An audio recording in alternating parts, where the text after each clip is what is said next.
Medical issues that your body changes though when you get older. The fat mass goes down, your body water goes down, your liver does not work as well. So the alcohol that you normally could metabolize stays a little longer. And so these people are more prone to harmful lower amounts when they drink or use drugs. Yeah, the problem goes undetected, right? And a lot of times it's the failure of the medical practice. You got these young guys that are treating 80-year-olds and they just don't think about those things because they're more worried about their medical issues.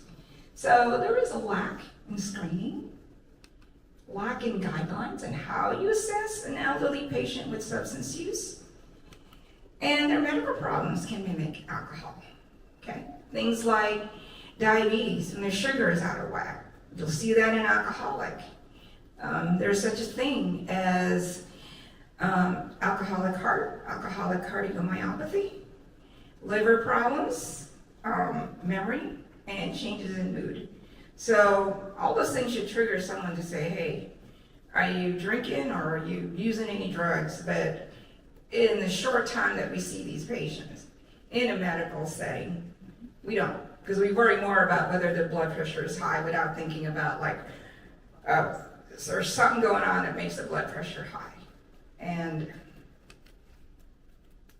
of course, yeah, we talk about the age bias. You know, oh, that Ralphie's a nice guy. You know, like, there's no way he would be using drugs or drinking that much. And what about the barriers of the patient?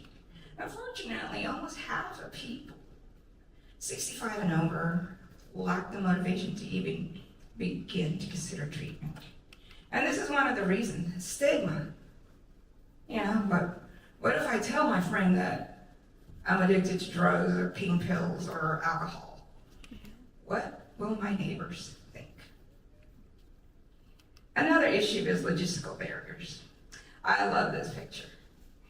That was a nightmare during COVID, trying to get my patients to do Zoom, tell them to get into the portal, and they're just so used to coming in, talking to me, and you know, that was hard for some of them. And I wound up having to just do phone calls because they couldn't even finagle how to see me in the camera.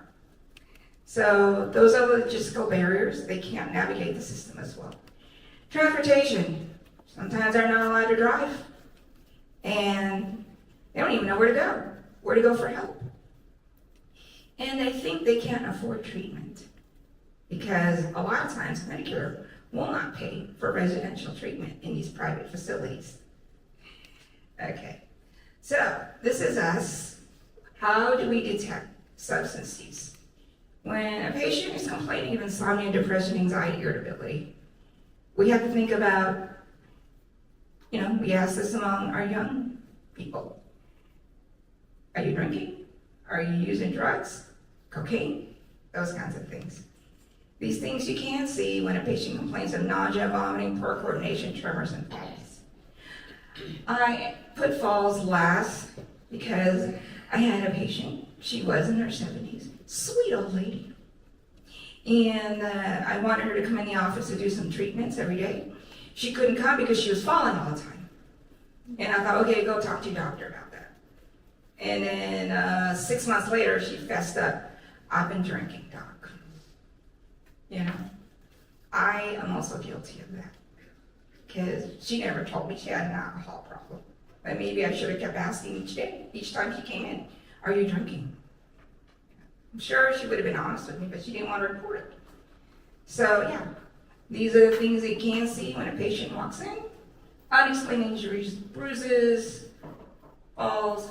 They don't look very, you know, put together. They look malnourished because they'd rather drink or they're using too much cocaine. And cognitive changes. Sometimes it's not just dementia. There is such a thing as alcohol-induced dementia. The good news is when you stop using the substances and work on getting your brain healthy, it can come back, but you gotta stay away from the offenders.